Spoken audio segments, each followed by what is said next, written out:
Good evening, and welcome to St. Luke's. Before the concert begins, we ask you to please silence your cell phones. Tonight's program will show a range of organ music from the 1700s through the end of the 20th century. We will begin with Herbert Sumsion's Triumphant Ceremonial March. After that, we'll hear Percy Whitlock's folk tune, which is a lovely example of organ composition in an English folk song style. I will then play Charles Marie Widor's Andante Cantabile, which is one of his most serene and beautiful works for organ. Then, in case you're getting too comfortable, we'll have Gaston Bellier's Toccata in D minor. You'll see what I'm talking about. After that will come a classical era voluntary in A major by William Selby, an English composer who ended up working in Boston in the 1770s. Then we will hear Ralph Vaughan Williams' prelude on the hymn tune Rochemaidre.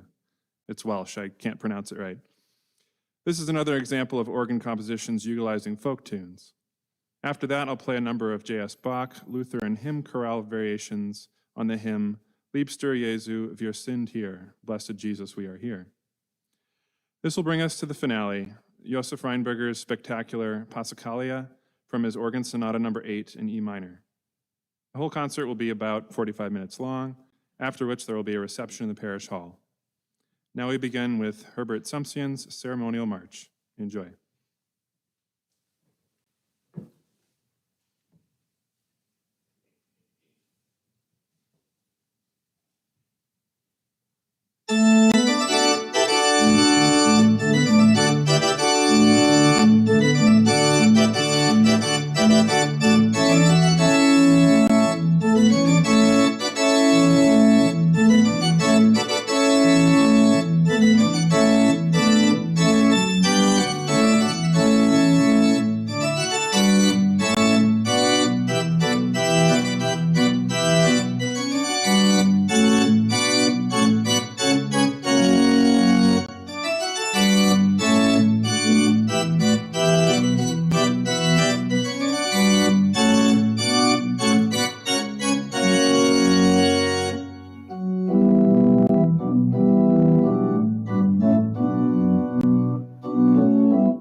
Next, we have Percy Whitlock's Folk Tune from his work Five Short Pieces of 1929.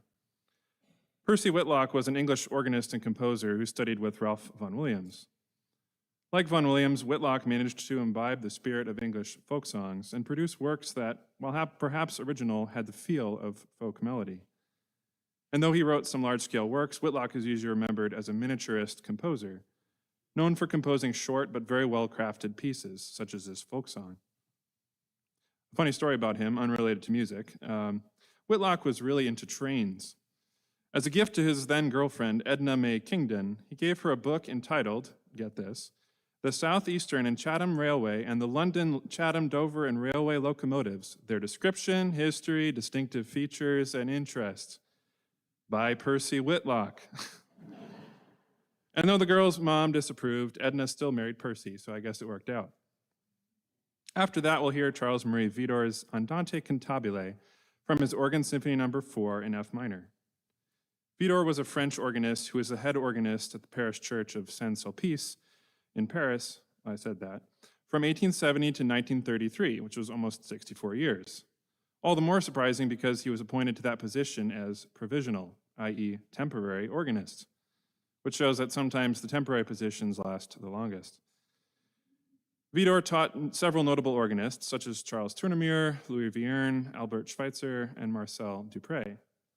Dupré himself played organ for Widor's funeral mass in 1937, during which he played this Andante Cantabile. Then we'll hear Gaston Bellier's Toccata in D minor. Bellier was a student of both Charles Marie Widor and another notable French organist, Eugène Gigoux. He dedicated this toccata to his teacher, Gigoux. As far as I know, Bellier only has 3 published works to his name: this toccata, an elevation, and a piano piece for 6 hands. Yes, that's 3 people playing on the same piano. For tonight, though, we'll stick with 1 person per instrument. Thank you very much.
Now that you're all awake,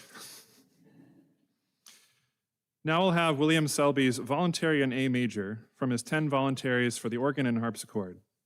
This was published in 1767 while Selby was still in England before he moved to America in 1773, which was quite a fun time to come to America.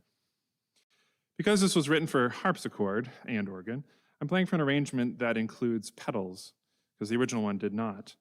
This arrangement is by the famous E. Power Biggs, whose name should go down in history as one of the great names for a player of that powerful big instrument we know as the pipe organ. This voluntary consists of a prelude and fugue. Imagine the prelude being played on a harpsichord, and it makes a lot of sense. There's big chords with flashing intervening notes between them.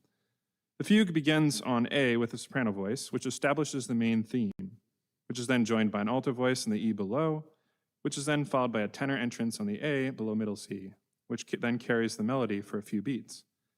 The fugue modulates to D major for a time, during which the pedal comes in and declares the main theme, but starting on the tonic D. The piece then returns to A major to finish. After that comes Ralph Vaughan Williams' prelude on the hymn tune Roche Medra. This comes from his 3 preludes founded on Welsh hymn tunes, which were originally written for organ, but have since been arranged for many other ensembles. The melody Roche Medra comes from a 19th century hymn tune by a Welsh Anglican priest named John David Edwards. The tune was named by Edwards after the Welsh village of Roche Medra. Vaughan Williams spent much of his life interested in the cataloging and use of folk tunes, particularly English folk tunes. His work as musical editor on the English Hymnal, published for the Church of England in 1906, left a lasting legacy that has influenced many hymnals since. In this work, he composed new tunes such as Sine Nomine, which we know in For All the Saints, and repurposed various folk tunes, such as Kingsfold in the hymn I Heard the Voice of Jesus Say. I was introduced to this piece by our pastor, Monsignor Ingham, so this one's for you, Monsignor. After that, we'll have the hymn chorale and 3 variations on Liebster Jesu, wir sind hier, Blessed Jesus, we are here, by J.S. Bach. First, you'll hear the hymn chorale stated simply in Bach's harmonization. Second, you'll hear his 2 variations published in his Orgelbüchlein, the liturgical year. Lastly, we'll have one more elaborate variation that he wrote. Throughout these variations, you'll hear different solo voices in the organ. You'll hear the organ's oboe, you'll hear a flute cornet, and you'll also hear tremolo flutes as solo voices. So listen carefully for how he takes the chorale tune and does variations, expands on it, embellishes it in many different ways.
This brings us to the conclusion of the concert, Josef Rheinberger's Passacaglia from his Organ Sonata No. 8 in E minor of 1883. Rheinberger was from the small country of Liechtenstein, but worked most of his life in Munich, Germany. He was a child prodigy who became organist at his parish church at age 7, so he beat me.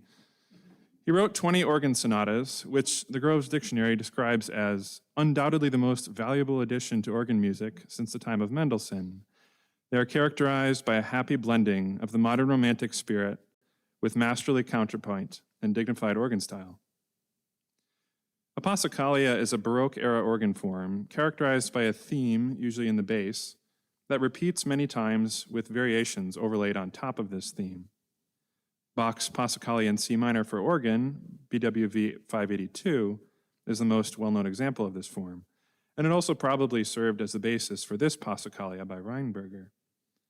I like to think that Rheinberger, at least in this piece, displays the structure of Bach along with romantic-era harmony and dreaminess, if you will.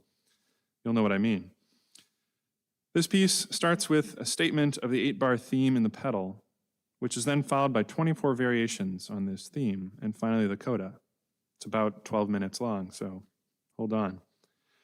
The theme shows up most often in the pedal, but it does move around into tenor, alto, and soprano voices, often receiving additional embellishment when in those voices.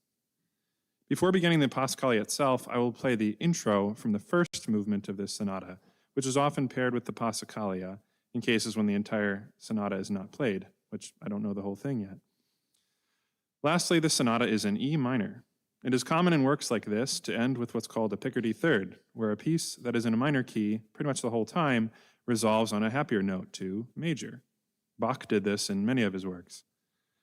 Listen carefully to the end of the piece, where there are lots of big crash chords dueling it out over whether this piece will end in major or minor.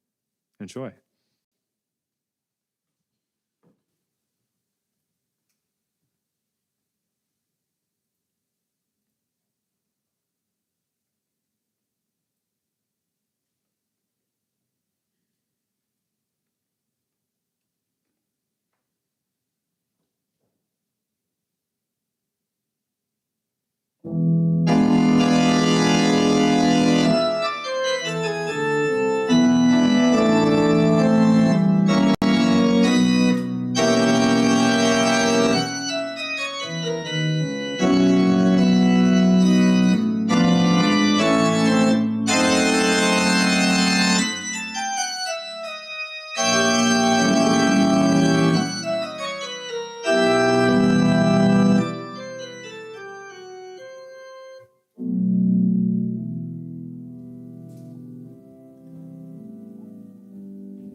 Appreciate your time and your attention, and I hope you enjoyed the concert.